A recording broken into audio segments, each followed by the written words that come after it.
and rip it off and swim away with it. Ooh. Terrible, right? Just weird, and it's all over, gazillion views and all that kind of stuff. And because it's drama, we love drama. And then the new thing was he went back out today after going to surgery. Get this.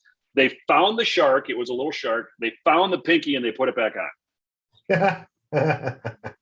How much time elapsed? I've got to pick, this is all TikTok-y, video-y, YouTube-y stuff, but I'm like, what are the chances, right? What are the chances of that kind of thing? I guess there's a lesson in there on serendipity and never put your pinky in the mouth of a shark.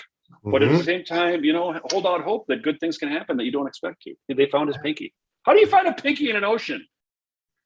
I don't know. It's better than a needle in a haystack, I think. Wow. Probably gonna recategorize that term. That's like finding a needle in a haystack. That's like finding a pinky in an ocean. Well, here we are on Office Hours. Dave, what episode are we? This is episode 30 bajillion. No, it's I think we're at 42 if I'm looking at my notes here. So we've got a lot of library that we've covered and a lot more to go. And Mike, we're happy to have you here and talking about sales. When we were doing our prep for this chat, you talked about a lot of things that fractionals and manufacturers and small businesses just kind of need to know and think about, and keeping proactive and progressive with your sales, how to handle a lot of those thorny things. And so I know that you're going to have a lot of fantastic content for our attendees today. Of course, our normal format applies. So for the first 20-ish or so, we're going to be chatting with Mike and taking questions via chat, and then we're going to turn on your mics. So be ready, and we're going to have a nice, lively conversation today. So without further ado, Mike, if you want to screen share, feel free. And we are super excited to have you with us. Mike, what are we covering today? We are doing building a pipeline and some follow-up. So really looking at the fractional piece of the equation. How do we keep things rolling? How do we keep cooking along? And it will relate to what we do in the business world as well, because let's face it, I'm a fractional sales guy, but let's say I'm a W-2 with company X.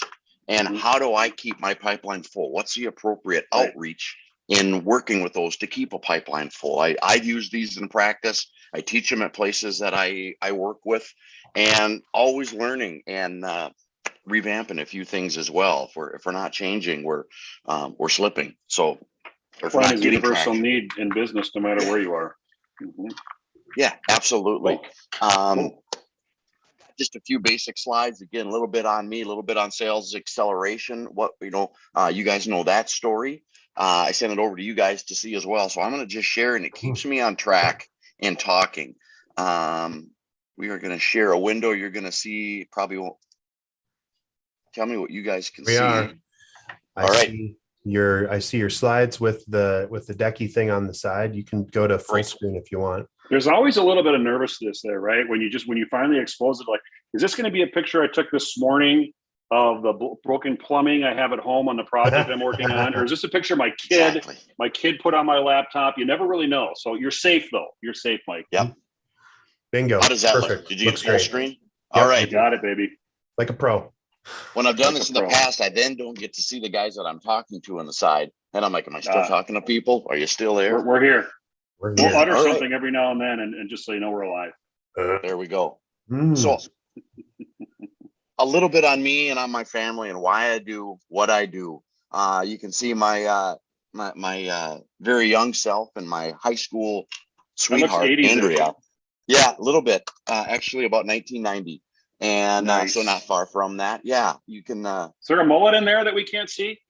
I don't think in that one. A year prior, there would have been. Yep. Yeah.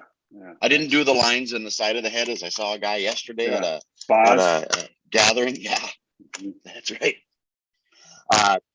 June was a busy month. If you didn't hear a lot from Mike, and why wasn't he at some events? We had a high school graduation and a college graduation all in the same. Wow. So one coming out, one going into college, South Dakota State coming out of for our son, and our daughter is going to St. Cloud State for biology and ecodiversity. So yeah, very exciting. You got a jackrabbit and a husky. Hey, you're spot on. I'm impressed. Yes, we do. Mascots are my thing. Yep. I showed this the last time and I just glom onto this one. I like it. What's your process? And it doesn't matter which one we're talking about, but it's a fun one. Does it move? Should it move? Yes, no, WD-40 if it should, duct tape if it doesn't. I Gets the love that. mind. So simple. Yeah, it is. It is. It is. I love that. As you're building out a group, call it spheres, call it centers of influence, whatever you might be. I've geared this to what it looks like for me, for Tom, for Chad, myself, what we do with sales acceleration. And this can be changed. But it's what I try to find when I'm connecting with people that can help me lead the business. Doing the shotgun approach, hey, we'll talk to anybody and everybody. Absolutely. But when I'm building it and to set some pillars, to get some focus on people that have got their pulse on the heartbeat of a business, of another referral, whatnot, a good referral client is worth, or referral partner is worth 3 customers to me. That's how I look at it, meaning I'll probably get more business from, again, a good referral partner, whatever relationship you've built, because they know when we're going to come in, you're going to do a good job, whatever that job is, marketing, sales, finance, operations. We're in this because we've done it for a while. We're professionals. We're living in the fractional world, or you're working at a company and you want to build it out a little bit. But I'll explain them just a little bit as I go around. Business banker. For me, again, they're working with those companies. Those bankers need them to be healthy on the sales side. They need them to be stronger, and they can identify problems that their client might come back to them and just, hey, to get more leads, we've got to work on our SEO. We've got to do something a little bit different. Tell you what, I've got somebody within a marketing background that can probably help us with that. Maybe you need to do a little bit of work on your website. Maybe you've got are you tracking things within a CRM? They're going to identify things like that. They're trained to learn what those questions are and have relationships with those members. Again, they've got their thumb on the pulse. So Mike, is this, because this looks, a super useful tool. This is what you're saying. This is a spoken wheel for fractional pros. These 100%. Are the places to get out to. Okay. Yeah. So how do you, so on that, how do you talk to business bankers about it? It's just within referral conversations and doing some outreach that I've done and introductions that I've had. Just having that conversation with them or any of these on here. It's, telling them what you do as your practice. And I'll get into some of the details a little bit later on. Sure. Some of the meat and potatoes of what you should know and things that I've crafted a little bit different and learned over a couple of years of doing this. So you'll feed them some information. You want to tell them, identify some of the pain points that we look for. And this is where I can come in and why you should have some unique story, why you should have some case studies, at least some that you've done or examples that you can share with them that are relevant to their business and relevant to fixes that you can solve. A lot of these make sense. Obviously a CFO, very similar, but doing bank ready statements, getting ready, running the business, knowing what those issues are with said company, and knowing that they need a pulse. What you notice about any of these is that they're probably at we're going to use EOS terms. They're probably at a level 10 executive meeting inside of it. They've all got an influence on, I'm pointing to the CEO button right now, but they are involved within that community and have some influence within it. Same thing with the CMO. EOS, just like all of us, is a good connection, whatever we might be doing. And, they are running the operation, may not be able to solve whatever issue that is. They're not going to sit down and write a website. Even if that was some of their business in the past, they're there for another reason, identifying those problems.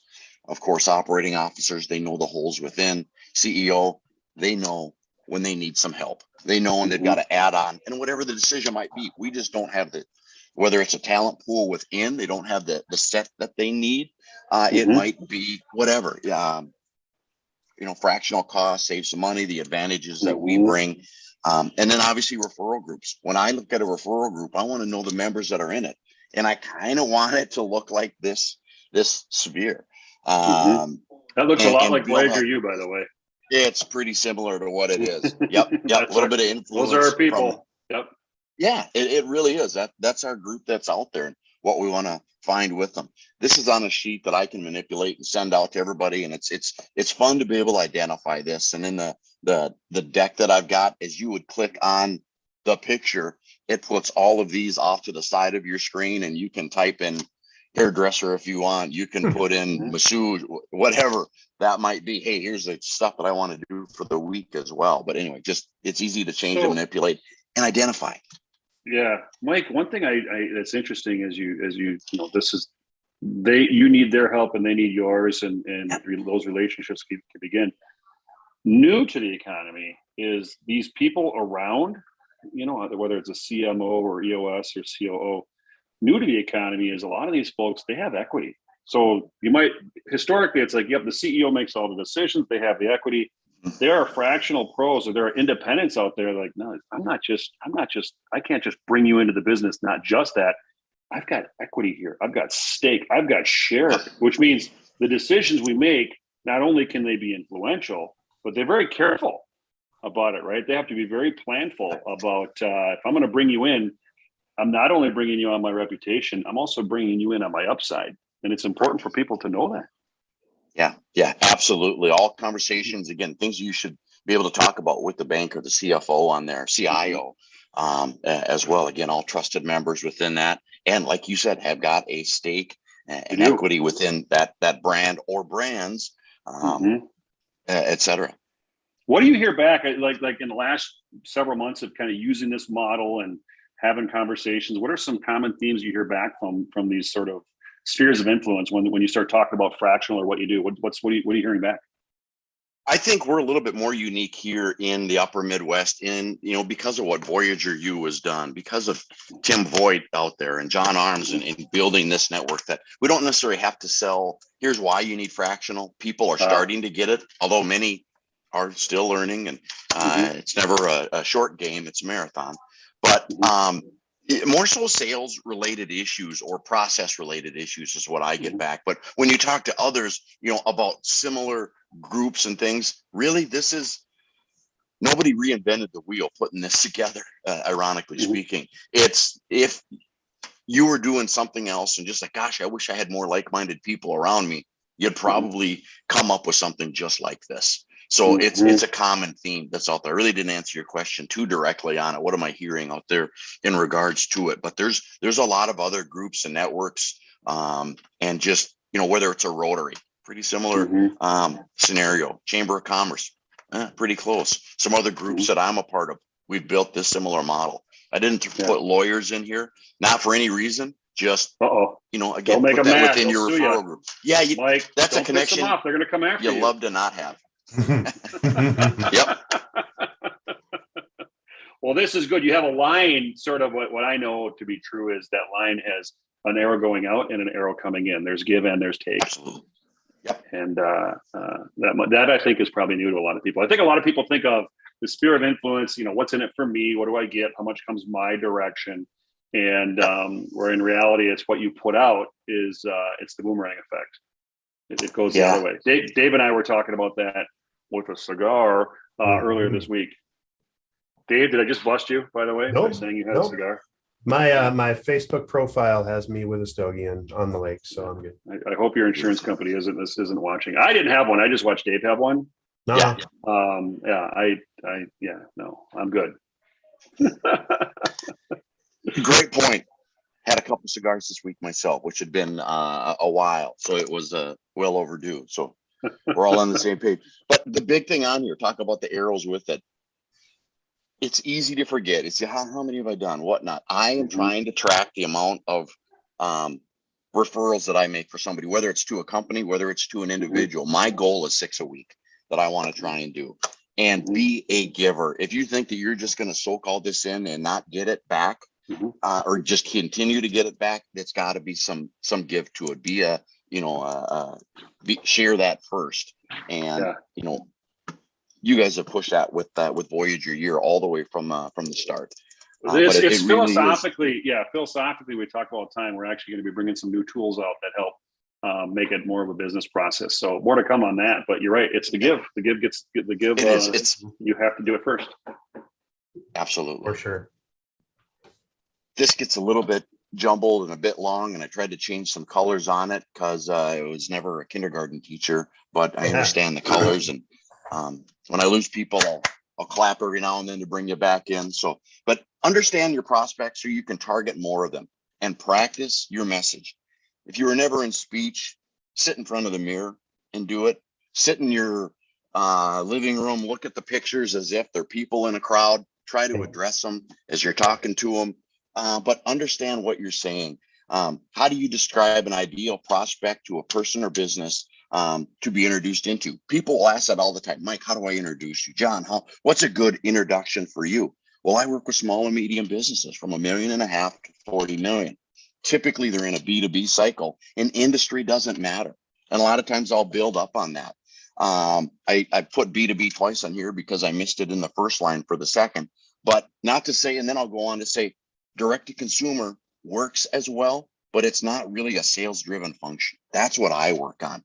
And then for me, good connections, CEOs, presidents, CFOs, executive members, which is your sphere. Understand what that is and relate it to the people that you're talking to. If I can jump in for a second, Mike, yep. I think as you describe who those people are, it's important to, in that same breath, mention what you solve for them, right? Because I'm not just looking for these things, and this comes from a long line. And if anybody that's super active in BNI or something, I'll apologize in advance because I was in BNI and I was very involved in it until they wanted to make me president, and then I said I'm out, and I never went back again. But it's important to get that chance to practice. And the point of this kind of introduction and getting people out and telling people what you're looking for is to let them know what you can do to help. And if you just say, I'm looking for anybody, you're never going to get a referral because, well, anybody doesn't give me enough detail. And I'm looking for CEOs. Well, yeah, sure. Even if I know a CEO, why would I bother? So make their job easy. I help CEOs do X, Y, and Z, and connect me up if you hear anyone complaining or worried about that. Yep. You're absolutely right. It kind of leads me into point two. What are the obstacles that are likely to, prospect might bring up in a conversation? Well, for what I do, they would have some, obviously sales related, but they've got ups and downs in their revenue cycles. There's no sales plans process. They need to become scalable because as they add more members, you can't just roll them a tablet, a computer, and a stylist and, all right, go get them, Tiger. Here's a list, knock it off. Let's define what needs to be done, the steps that should be done, things like that. Again, marketing is going to have some different functions in that. CFOs, we're going to define things out. What's a 20-year goal? What's a 3 to 5 year win for us? And let's put a plan to build up to it. Things like that. Sales team isn't their job. So that's some of the pains that they're feeling. Specifically, know how you solve them as well, because, all right, now I get what the problem is, but so what do you do? For me, I work with them on setting sales goals, reviewing with the team, whatever it is within your practice. Define, document the sales process where everyone can replicate, which is what I was talking about a little bit earlier, scalability. Let's make it easier because once I step out of the picture, once a marketing team steps out, whatever you practice again, when you're gone, do they keep your tools? If they keep using your tools, you know what? They're going to refer you somewhere else. They're going to talk to another one of their referral group. And here's what Mike fixed for us. They brought this in. We're doing this. We're still doing it today. Well, gosh, I could probably use that too. That's the value that you create. Again, just some more things that we saw, job descriptions, compensations. Again, it was easy for me to write this for what I do, not for what everybody does in the group. So know your message, practice it. When somebody asks, how can I make an introduction for you? Well, here's what I'm looking for. Again, like Dave said, hey, give me anybody. Well, hey, do you want to talk to my take care of my kids? No, my kids are in college. Well, you probably don't need it. You might have some grandkids coming along soon. Right. Another story. So be specific on what you're doing. It doesn't mean I want this name at this company with this price. It might be that generic, I'm in a center sphere group.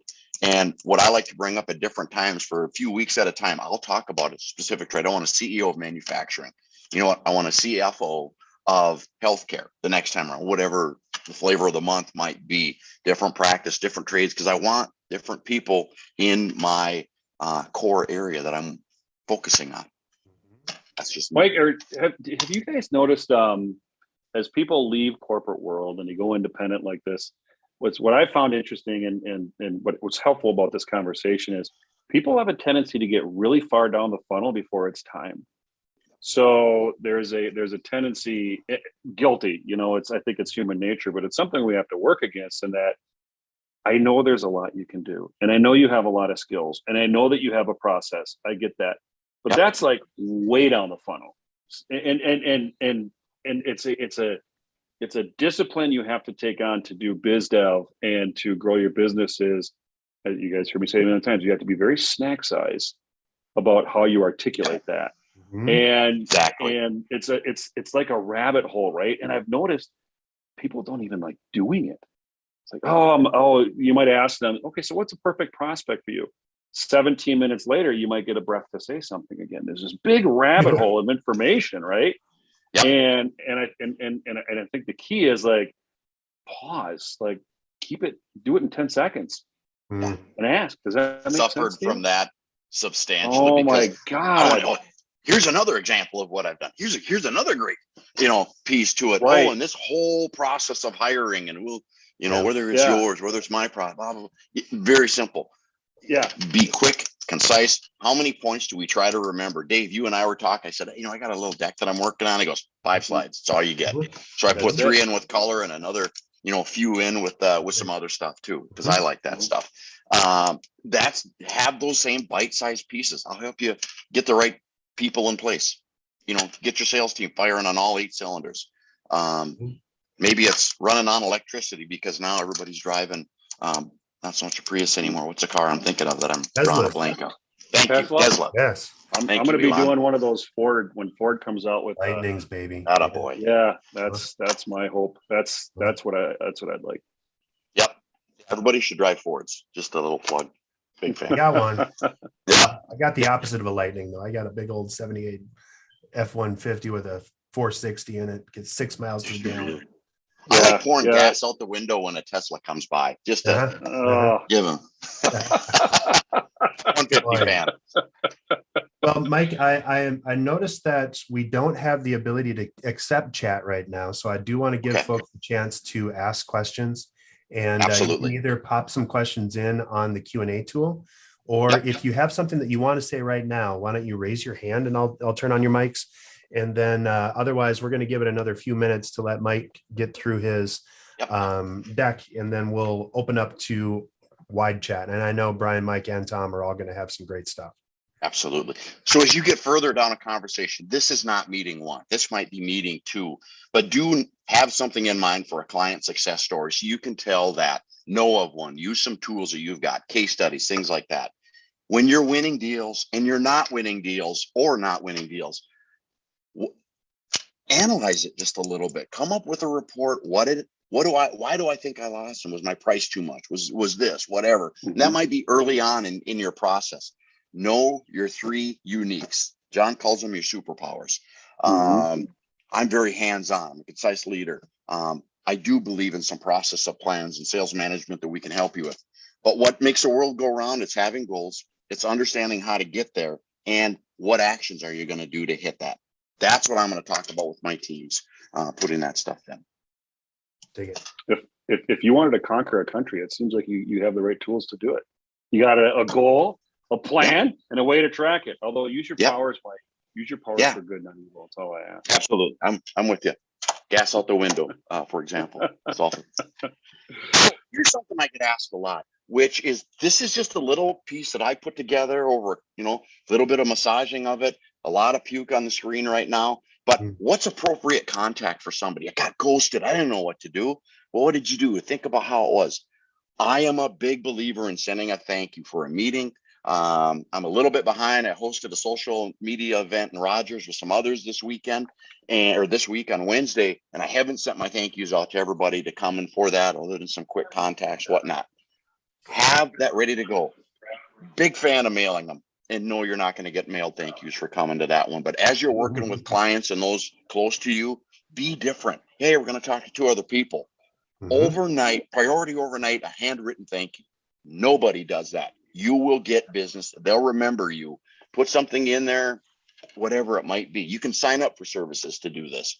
Yeah. Anyway, huge fan of it. If you don't get a response after a little while, send out something just a little bit different. You know, I'm saying 2 days and they didn't respond to some of your outreach. Oh, they didn't send me a letter back.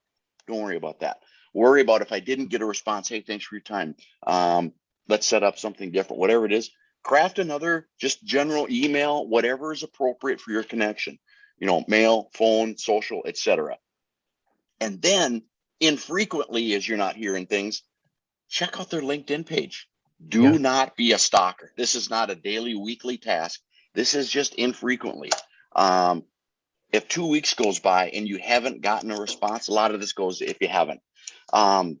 Send them something pertinent on an article, comment on one of their posts, and just use it as general outreach. Again, don't be a pain in the ass with it. Don't be, you know, clicky. Don't be generic in it, but give them some things that they can use that relate to what your conversation was, maybe relate to what their post was.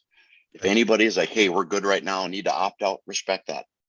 This is a touchy one. Reply back within 24 hours, preferably no later than 8 hours. You do not have to reply within 30 seconds. You do not, because that says you're desperate. I've only got time for you. That's and true. I've been waiting on this dang thing. Yeah. I force myself sometimes to wait a little bit if I've got just that time. Do any of us have all of that? But I don't like it going past 8 hours. But the rule of 24, and I tell this to my teams, you will hear from me within 24 hours.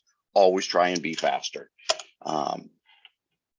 If you don't get a response after 3 weeks, you know, again, that's social, phone, text, et cetera, et cetera.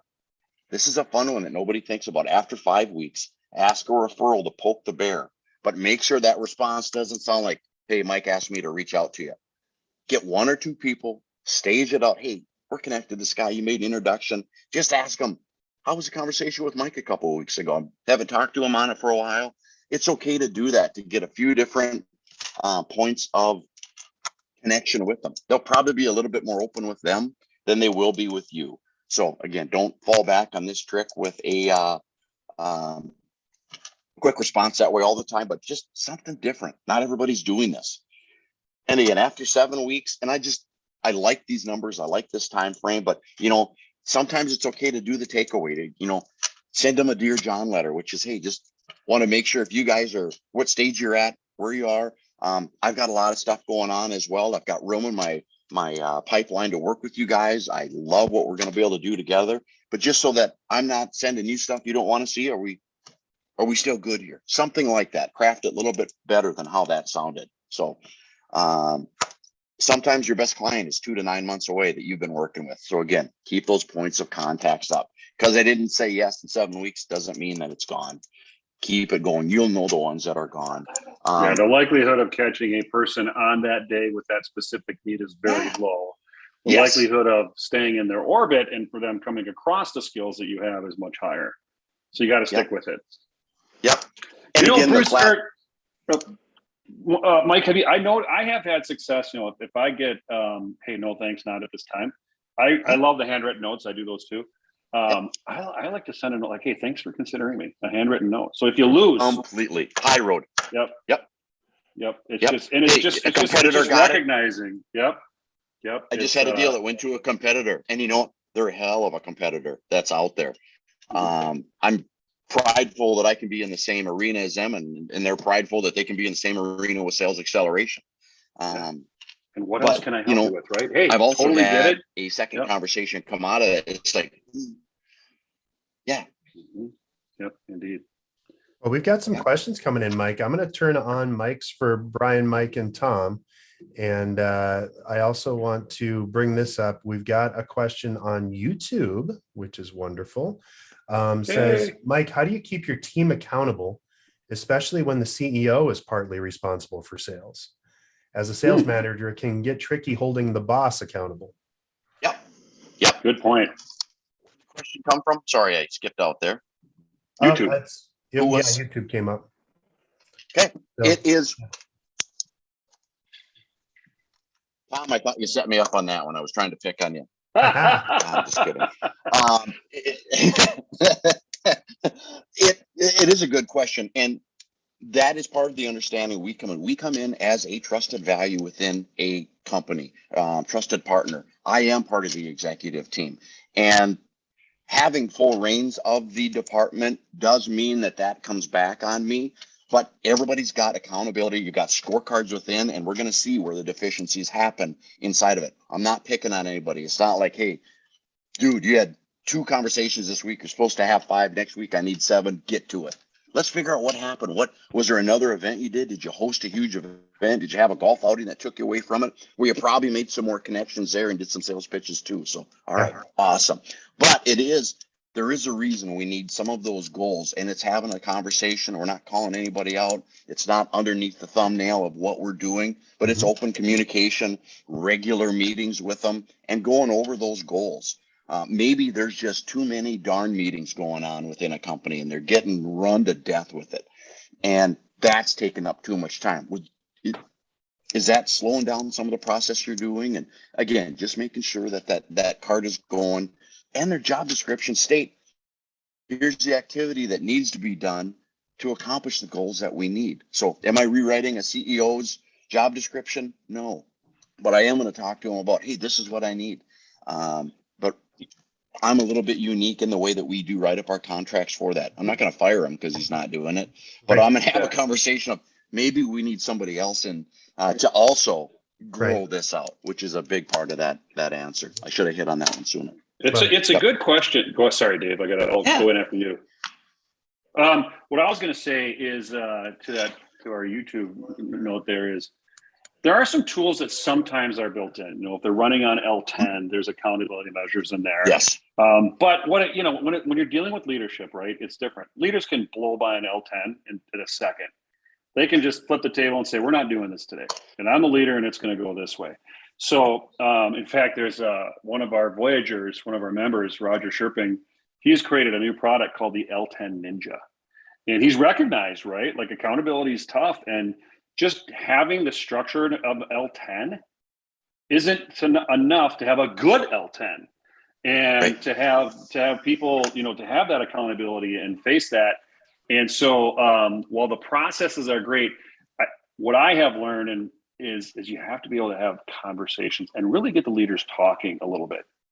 So accountability, right? Like, hey, if it's basic accountability, like you're not making the meetings, you're golfing, you have to sort of challenge on that. I was like, that's sending a message. It's down to individual conversations of the decisions they're making. Other times, if it's not as easy as that, it's if they're making a decision that you're sort of challenging or not sure, it's like, well, just pausing and say, let's think together, not ask for their response. I'm not going to ask you to put on a leader hat and solve everything. It's like, let's spend a few minutes together and think through what this means to the business. So it's not a me versus you, leader versus next on the totem pole. It's dialogue. Those are great tools. So an L10 Ninja is one. And then the other is just really good collaborative dialogue with that leader where they don't have to feel like they have to lead, where they're actually working through a problem. Because that's hard. I ran a business for 15 years and it's like, you have to, all shit rolls uphill and you have to have all the answers, even when you don't. And it's a very hard place to be. So it's nice to be able to take those off and work through things with others. So that's a great way to hold people accountable. I know it's not sort of the Catholic upbringing, these are the rules, you have to follow them, it looks like this, and if you don't, here's the penalty. I think we're all feeling that that's getting pretty exhausting in business right now. Yeah. It changes the culture of the company you're trying to create doing that stuff. And right now the culture is what is keeping everybody where they are, keeping them in. We're a little bit less engaged on a people front, and just because of the virtual world that we're in, which I absolutely love. And but keeping them engaged, keeping them active, and exactly what you said, working with them on having that conversation, whether it's a difficult one or running an L10 meeting, whatever that goal is for that project. Absolutely. Sweet. Good question. Yeah. Other questions and or comments from our esteemed guests, our attendees? Raise your hand, hit the flag if you do. I always say when you run a show, there's a couple things that bug you. And one is like, we say, is there any questions? And then dead air. I'm shocked. So- Tom wants to talk. Go for it, Tom. So Tom, Yeah. I'm going to let you in here. So Thank you, Tom. for John and Mike, typically as fractionals, we tend to target small to medium sized businesses. Yeah. But I wanted to share and then ask your opinion. In the past couple of weeks, I've had conversations with former colleagues of mine from my what I call my former life that are part of large organizations. Typically, like $1 billion plus. And as I've talked to these folks, and sometimes some I haven't talked to in a couple of years, like, well, what are you doing? And I explain what I'm doing as a fractional sales executive. And at first, like, whoa, what's fractional? So I explain it to them, and then they're like, oh wow, I have a need for a sales leader. I need to hire people, and the comment is, yes, I can come in and do that for you, but the challenge is these big organizations can't get out of their own way. They've got an org chart to fill. Somewhere there's a global, senior VP of sales and marketing that is going to feel threatened. So, I guess a couple questions is, in the fractional world, we typically have not targeted large organizations. And I think there's really, in this labor market, I think there's a need at large organizations as well as small and mediums. But how is that something do you think that fractionals should pursue? And if so, how do you get organizations out of their own way to leverage fractional talent? That's a good question. If the question is, how do you aim at the Fortune 2000s as a fractional?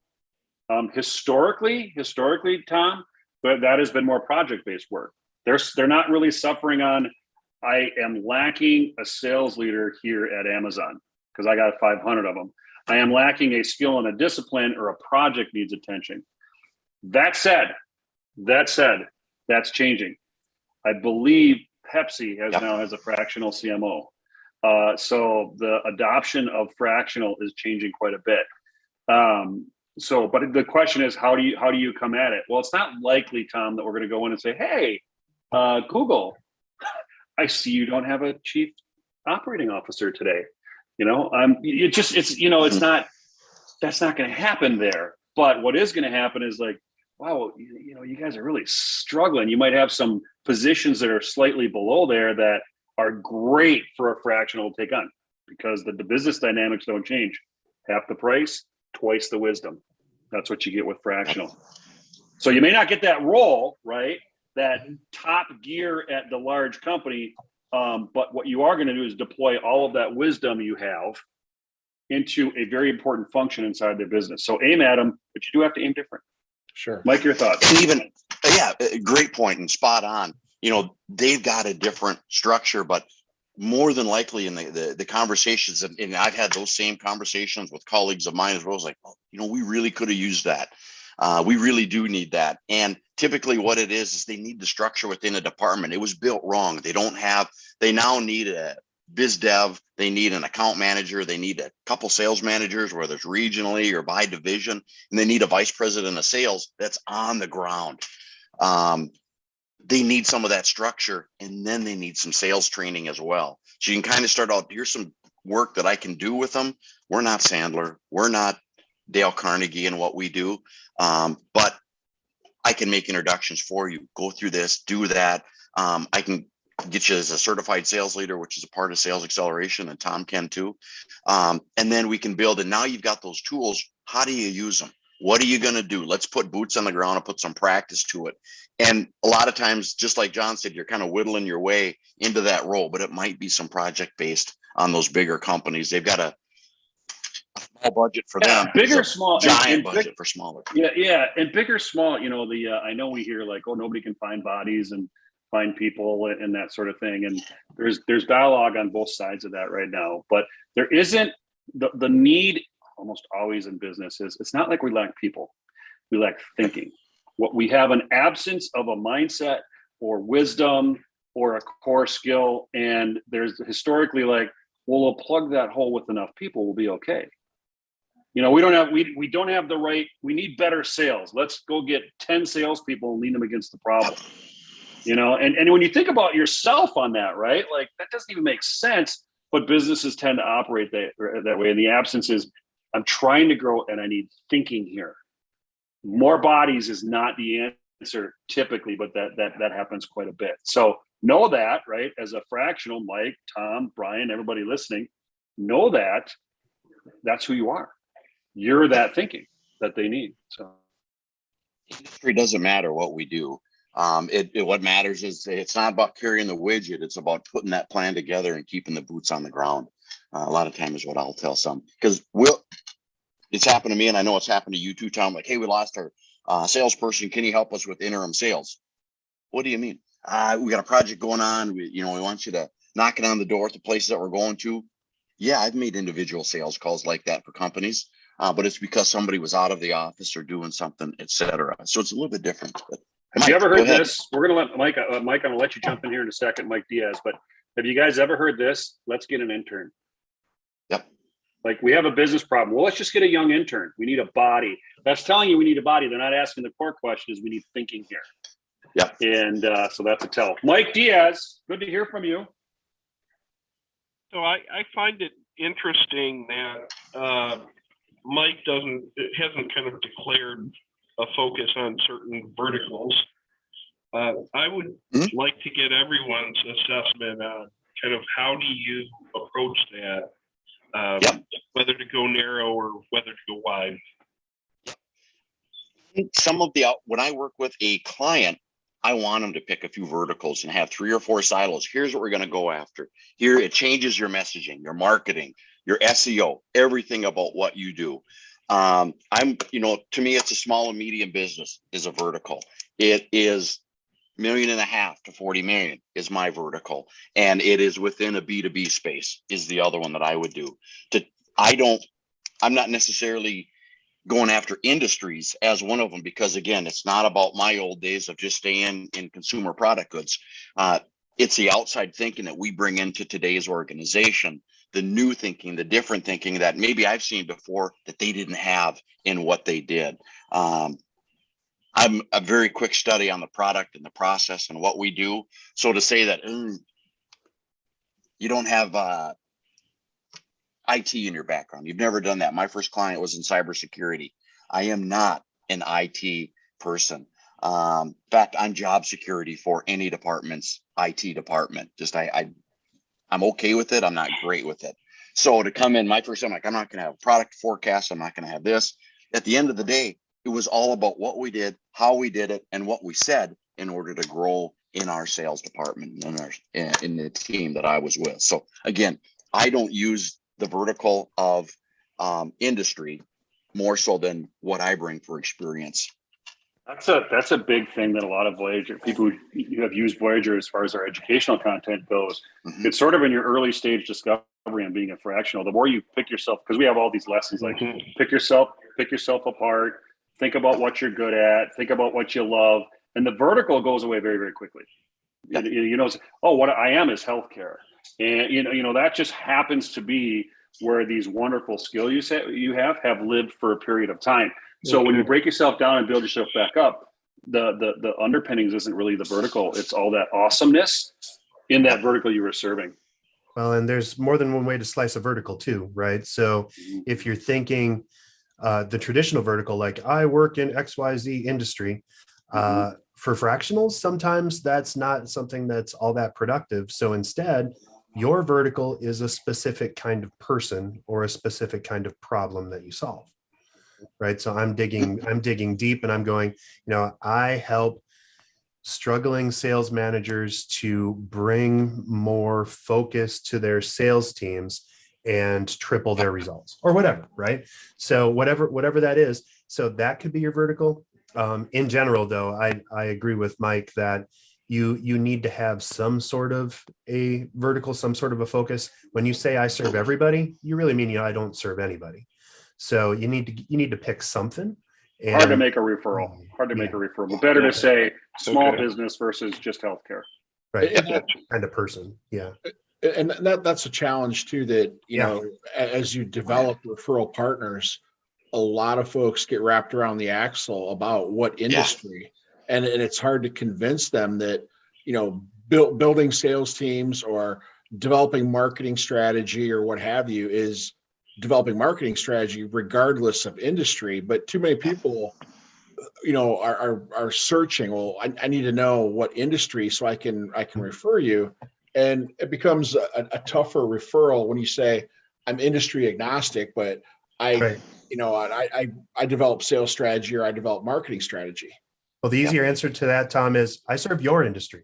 So tell me about yours. And Yeah. I work with you. Right. I work with your best buddies. Yeah, 100%. 100%. That is the biggest. A good referral partner, what we said earlier is like when you're going to give and get a referral, that's surface level stuff, right? Where have you been practicing? And that's kind of resume stuff. If you're going to work at this food company, I hope you work 30 years at the other food company. That's kind of, 75 years of our business working that way. But now that we're advancing ourselves on our own shoulders and as independent, to get and give a good referral is to go deeper than that level. And as soon as you're there, like, God, as soon as you get a look, for example, what do you really need? What do you, if you're asking, I want to give you a referral, you should be asking that person, like, what are you good at? What do you love? What do you need? And on the other side, well, I might have somebody over here, but I'm not going to give a flippant referral just because they're in the industry that you're in. Yeah. It's much deeper than that. So Mike, your thinking is right. And I suspect that a lot of people are kind of struggling with that. It's like, geez, I got all this history in healthcare and it's not going anywhere. Yeah. When people make hires and when you're looking for, again, in our world, which is I'm hiring for a sales manager, I'm hiring for a vice president of sales. They want to hire you for your current content within that industry at companies X, Y, Z, and A, B, and C. So I need somebody with that industry experience. With what we do, Tom and I, it's a little bit different in building out those teams, giving them structure, et cetera, et cetera. And we bring an outside thinking to a way that your business should be run. Mm-hmm. Which is a real absence in the marketplace Great. right now. Mr. Newmanville. Hey, Mr. Brian. Newmanville has his right hand up. His yellow hand is up. His Simpsons hand. All right, I'll lower my hand now. All right. No, you can keep it up. I was just going to make a comment. So I was just recently talking to a guy that was in sales for his whole career, and he's now moving into fractional kind of sales. And he said, "How do I go about this? I've been in one industry my whole life." And, exact same conversation here. And my response to him was, position yourself around what it is you do and adjust your LinkedIn, make sure you're focusing on the what, not on the where. And that was like the light bulb moment. And so I think that's just a good way to think about it is, and, someone that knows you well, and you've worked with maybe in the industry you've been in, can still be a great referral to their connections because they can speak to what you did in that industry that they did know about and say, hey, I'm sure this person would be really good at the same thing somewhere else. You should talk to them, So anyways, just my 2 cents. It's a good point, Brian. You're a little cathartic. How did you articulate it? You said, think about say that again. That's a good point. Well, think about the what you did, not the where you did it. That's a perfect snack size. I'm going to steal that and turn it into a video, Brian. But I'll cite you in it. That's great. Think about what you did, not where you did it. Great little snack. And it was in the light bulb for this person you're talking to, right, Brian? They were like, oh my God, I never thought about it that way. Exactly. They were struggling with how do they make this transition from unidimensional one industry to serving across multiples. And he gave you a little clue on why he thinks that way. And it's all, for all of us to think about, why do we think that way? Because for many, many years, you didn't have to, to move from point A to point B, from tech company A to tech company B, it was really about where you did it. In so many ways, you can come here and work at X if you have enough experience in our category or worked at Y. Not anymore, right? That's not our new reality. First of all, those companies are not going to hold on to you nearly as long as they used to. I mean, the dynamics around the whole thing have changed so much that you do have to think about the what, not the where. And you're going to flourish. You make a lot of money, be very happy when you get really good at your what. Hey, Brian, I hope you signed him up for Voyager. I did tell him about it. Yes, I'm moving in that direction. Oh, you're the best. You're the best. Outstanding. Yeah. No, that's a really, really good point. And that really illustrates probably the next 10 years of how we, as individuals and as businesses, right? It's like, geez, think about Elon Musk. Like, how do you go from electric cars to spaceships to Twitter, right? Like, his business is multi-dimensional, and they aren't really related to each other in a lot of ways. I shouldn't use Elon as an example. I'm not the biggest fan, but I think the point is well taken. The point is well taken. I hope. Dave, is my point well taken? Yeah. Absolutely. All right. It's about the You're value. saying that to be nice. Yes. No, I can think back in my career and people that were brought in or that were there before I started, and it was somebody you reported to. I could think 2 of them off the top of my head quickly that were from way outside of the industry. And I remember being like, oh, they shouldn't do it. They made the most impact the fastest because of what, in Brian's words, what they did, not where they were. Just a great, I love that point. Yeah. Another thing I'd say is let your emotions out. It's okay. In the future, in the present and the future is like, let those emotions out. We're so used to guarding our emotions. I worked at this and here's my line list and I look good on a piece of paper. It's a very cold way of assessing yourself. Let your emotions out, what you love, what you're passionate about, why you're passionate about things. That really, really matters in giving and getting referrals. Yeah, well, and I think as long as you're on the ups on letting your emotions out, like talk about what you're charged about, what you're excited about. I'm a firm believer that, if everybody would just stop whining and complaining on social media, everything would be 100% better. But if you can share what jazzes you and what you're excited about and where you've helped people and put psychic deposits into the old karma bank. That's the kind of stuff that people really respond to. And you want to be the kind of person that people want to work with. Dave, you've thought about the term psychic deposits before. I could just tell by you saying that. What do you mean by that? Oh, the more good stuff you do, the more good things come back to you is the best way of that. If anybody watched the TV show from like 10 years ago, My Name is Earl. It's just, if you do good stuff happens. And so that's the karma. Biggest thing that I get out of working with Voyager U and with all of the folks in the community is not necessarily even referrals. It's just when I help people, good stuff happens. The phone rings and it's not anything remotely related, but it just works. And it's something, and you said this when we chatted last, John, it's like, even if it wasn't directly related, somebody might have talked to someone and that might have keyed up something else. And it's like the butterfly effect where it comes on back and you're like, all of a sudden you're that person. So keep making positive deposits, tell people what you're jazzed about, and you're more likely to get that. That's the other thing. Dave, get what you focus Dave, you make a good point. You make a really good point down there. You bring up social media a little bit. on. And I think we do have to be very aware of, if all we do is bitch on Facebook about this or that, people are going to see that. Yep. And that's kind of bad karma. So I think in business, you do have to think a little bit more acutely now, because you think you're in private, right? Oh, I'm hanging out with a bunch of people and we believe in this. Right. And if it's very divisive, or if there's some, if it's political or whatever, I think you have to be more aware of that. There's been a lot of talk this month about people starting to use LinkedIn as sort of a Facebooky kind of place. Yeah. Bringing politics and all this into, and there's kind of like a quick no. Yeah. That's not wise. Maybe Dave, maybe your words, everybody should stop whining on social media, ring truer in our world, right? I can't see a downside to that. Right. Yeah. Right. Shut off the first 10 minutes of the news and stop whining on social media. That's kind of my. That's right. That's pretty good. That's pretty good. So we're coming up on the top of the hour. Once again, lightning fast. Goes so fast. Mike, that was brilliant. Thank you for your feedback and input. And I think everybody's going to go out and close a couple more deals thanks to you. So thank you, sir. Wanted to give a quick promo. We've got Andy Telejohn from Upsize Magazine coming up next week. He's going to talk about publicity for your business. And I'm not positive I'm going to be there next week because I'll have just had a surgery, but like the day before. But if I'm feeling good, I'll be there. If not, I'm going to hand it over into John's capable hands, and then you'll see me the week after. But boy, do I have you fooled! But we'll do our best. Upsize Magazine, publicity for your business. It matters, right? So good. Yes. It matters quite a bit. And it's something that we have to think about. There it is. Look at that. What's he got? He's got is that a new QRE kind of, what is that thing on his face? Hold it up again, Dave. Yeah, that's one of those augmented future things. That's how Oh, that thing. our buddy that's how our buddy Zuckerberg wants everyone to go to meetings from here on out. The metaverse? Yeah, Meta.